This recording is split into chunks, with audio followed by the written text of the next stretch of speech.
પ્રકરણ 7 હરિ ઘરે આવો ને. વિદ્યાર્થી મિત્રો, આ કાવ્યમાં કવિ પોતાના ઘરમાં મહેમાનોના વિશિષ્ટ સ્વાગત અને તેના પરંપરાગત ભાવોને સુંદર રીતે વ્યક્ત કરે છે.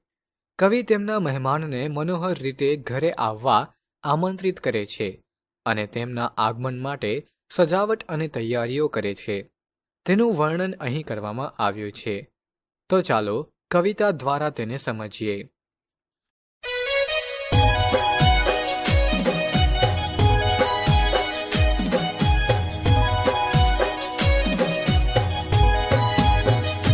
હે શેરી વડાવી સજ કરો ઘરે આવો ને.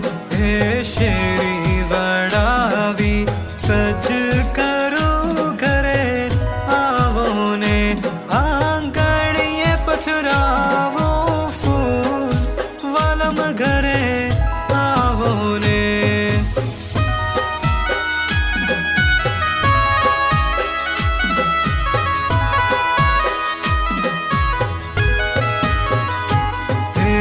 ઉતારા દેશું ઓરડા રે ઘરે આવો ને. દેશું દેશું મેળીના મોર મારે ઘરે આવો ને. હે દાતણ દેશું દાડમી રે ઘરે આવો ને. દેશું દેશું કણેરી કામ મારે ઘરે આવો ને.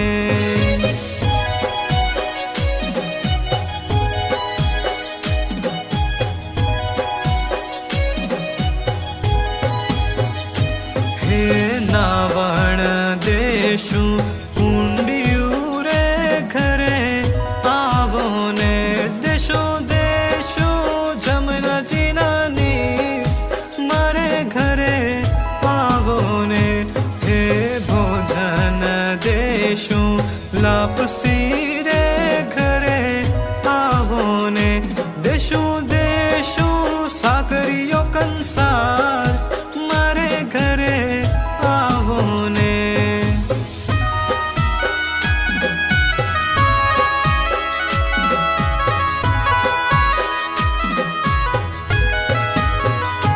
હે રમત દેશું સોગઠી રે ઘરે આવો ને. દેશું દેશું પાસાની જોડ મારે ઘરે આવો ને. હે પોઢણ દેશું ઢોલિયા રે ઘરે આવો ને. દેશું દેશું હિંડોળા ખાટ મારે ઘરે આવો ને.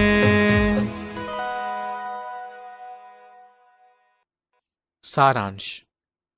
આ કાવ્યમાં કવિ તેમના પ્રિયજનને તેમના ઘરમાં આમંત્રિત કરે છે અને તેમના આગમન માટે હૃદયપૂર્વક તૈયારીઓ કરે છે. કવિ તેમના મનની ભાવનાઓ અને મહેમાનના આગમન માટેના ઉત્સાહને વ્યક્ત કરે છે. કવિ ઘર અને આસપાસના વિસ્તારોને શણગારીને મહેમાન માટે ઉત્સાહભેર તૈયારી કરે છે. કવિ શેરીને શણગારીને આંગણામાં ફૂલો પથરાવીને તેમના પ્રિયજનને આવકારવા તૈયાર છે. તેઓ મહેમાનના આરામ અને સુખાકારી માટે ઓરડા અને મેડીના મોલ, દાતણ અને કણેરી કાંબ તેમજ જમનાજીના પવિત્ર નીરની વ્યવસ્થા કરે છે. ભોજન માટે કવિ લાપસી અને સાકરીઓ કંસાર જેવી મીઠી વાનગીઓ તૈયાર કરે છે. અંતે પોઢણ માટે ઢોલિયા અને હિંડોળા ખાટની સુવિધા કરે છે. કવિતા આપણી ગુજરાતી પરંપરાઓ અને જીવનશૈલીની સમૃદ્ધિ વ્યક્ત કરે છે. આ કાવ્યમાં કવિએ ગુજરાતી સંસ્કૃતિ અને પરંપરાઓનો મહિમા દર્શાવ્યો છે, જે મહેમાન સન્માનનો એક મહત્વપૂર્ણ ભાગ છે. આ કાવ્યમાં પ્રગટ થતી ભાવનાઓ મહેમાન માટેના ઉલ્લાસ અને સત્કારની અનુભૂતિ કરાવે છે.